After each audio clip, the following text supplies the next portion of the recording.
پرانا فرنیچر اور یہ سادہ سا بیڈ روم، کیا آپ کو آرام اور آسائش پسند نہیں؟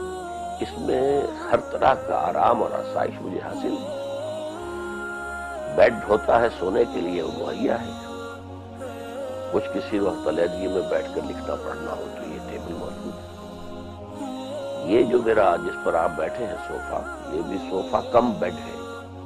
یہ کھل جاتا ہے اور رات کو تسکین حاصل ہوئی کہ نبی اکرم صلی اللہ علیہ وسلم نے بھی کبھی کچھ لکھا نہیں، بلکہ آپ کا جو میڈیم تھا لوگوں سے رابطے کا اور دعوت کا، وہ اسپوکن ورڈ تھا۔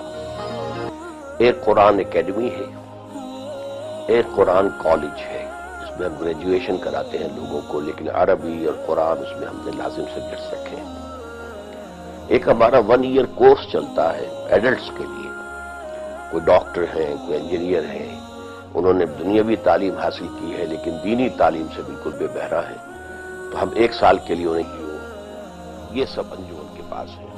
اس کی ٹریڈنگ سے یا اس کی سیل سے مجھے کوئی 1 پیسے کا بھی منفعت نہیں، تو باقی یہ کہ دال روٹی کا معاملہ رہ جاتا ہے۔ تو میرے بچے ماشاءاللہ مختلف جابز پر ہیں، تو سپورٹ کر رہے ہیں۔ کیا عورت کو گھر سے باہر ملازمت کا حق ہے؟ اصل میں اس کے لیے ضروری ہے کہ پردہ اور ستر کے احکام کو ملحوظ رکھتے ہوئے اگر کہیں کوئی امکان ہو تو کوئی حرج نہیں۔ کشمیر کے جہاد کے حوالے سے آپ کی رائے دوسرے علماء سے مختلف ہے، اس کی کیا وجہ ہے؟ اصل میں میرے نزدیک جہاد تو کسی بھی سٹرگل کو کہتے ہیں، فریڈم سٹرگل یہ بھی جہاد ہے۔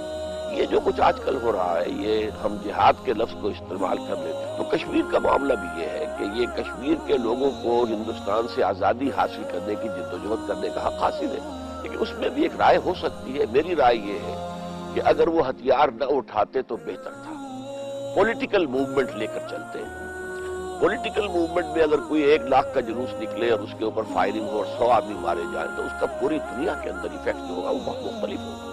تو اصل میں سیاسی تحریک چلتی تو اتنی جانیں بھی نہ جاتی، اس سے کم جانوں کے اندر اس کا ایفیکٹ بہت زیادہ ہوتا۔ آپ نے طالبان کی حمایت کی، کیا یہ فیصلہ غلط نہیں تھا؟ قطعاً نہیں، میں پوری طرح مطمئن ہوں ابھی کہ ہمارا ان کا ساتھ تعاون اور ان کو تسلیم کرنا بالکل صحیح تھا، اس لیے کہ طالبان نے پورے افغانستان میں سوائے 5% علاقے کے یا میکسیمم 7% ہوگا، پورے افغانستان میں پورا امن و امان قائم کیا۔ باقی انہوں نے شریعت کے احکام نافذ کیے، ان سے غلطیاں ہوئی ہیں، ظاہر بات ہے کہ ان کی اپنی کچھ ریسٹرینٹس بھی تھیں اور انہیں تجربہ نہیں تھا، تو بہت سی چیزیں ہیں اپنی جگہ پر، لیکن بحیثیت مجموعی وہ ایک صحیح اسلامی حکومت تھی۔ صحیح اسلامی نظام ابھی قائم نہیں ہوا تھا، یہ حکومت تو اسلامی تھی۔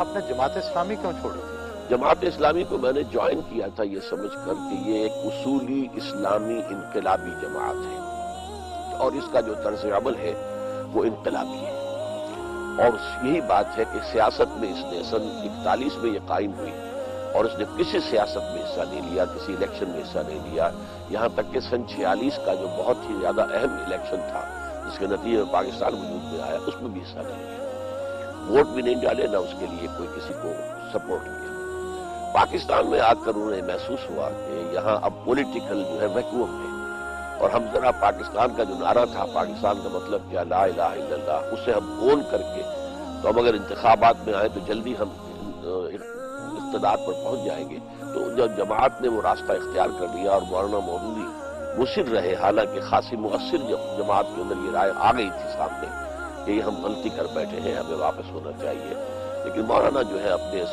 فعل پر جازم رہے، تو پھر ہم لوگوں نے علیحدگی اختیار کی۔ آپ اپنی زندگی کی تمام تر جدوجہد کے باوجود کوئی انقلاب نہیں لا سکے، کیا آپ اپنے کام سے مطمئن ہیں؟ میں اپنے کام سے بالکل مطمئن ہوں، انقلاب روز روز نہیں آیا کرتے۔